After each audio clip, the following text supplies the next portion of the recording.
مسلمانوں کی فتح اور رومیوں کی شکست کا راز رومیوں کی نظر میں، کیوں اور کیسے؟ السلام علیکم بہنوں اور بھائیوں۔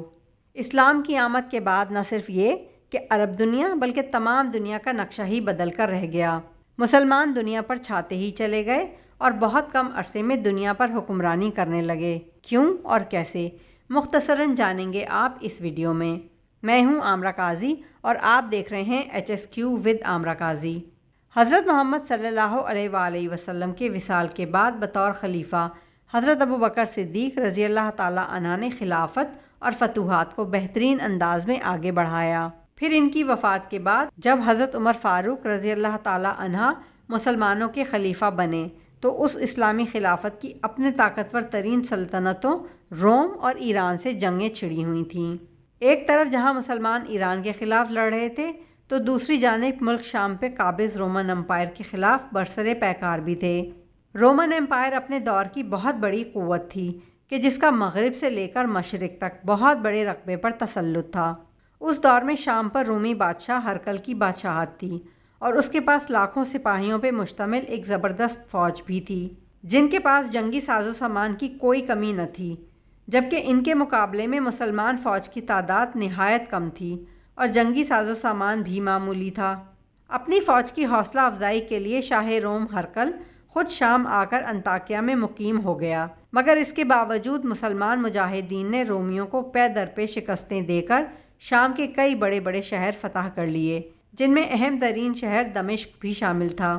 دمشق اور حمص میں شکست کھا کر بھاگنے والے رومی سپاہیوں نے انطاکیہ پہنچ کر ہرقل سے فریاد کی کہ عربوں نے سارے شام کو رون ڈالا ہے اور ہم نے ان کو روکنے کی بہت کوششیں کی، مگر وہ سیلاب کی مانند آگے سے آگے ہی بڑھتے جا رہے ہیں، آپ ہی کچھ ہماری مدد کیجیے۔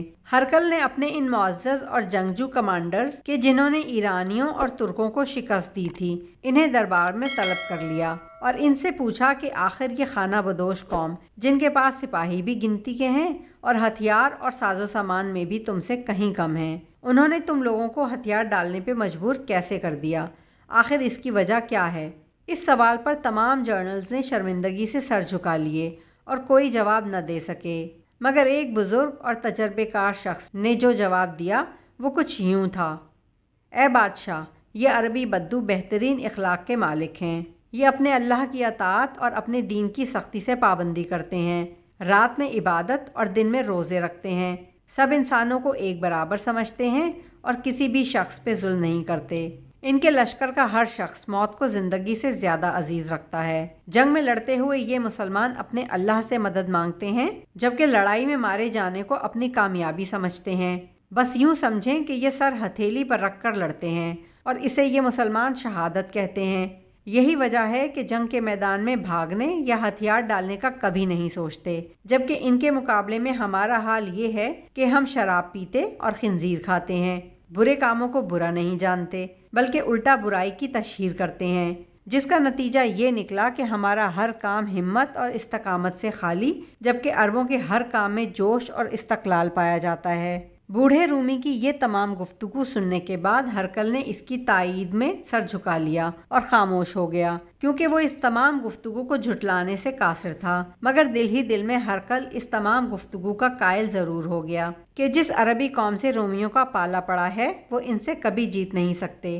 تو ساتھیوں، یہ تھا مسلمانوں کی فتح اور رومیوں کی شکست کا راز رومیوں کی نظر میں۔ اس سلسلے میں اپنی قیمتی رائے کا اظہار نیچے دیے کامنٹ باکس میں ضرور کریں۔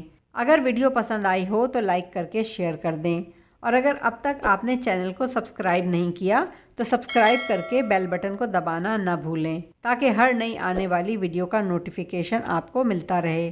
اللہ حافظ۔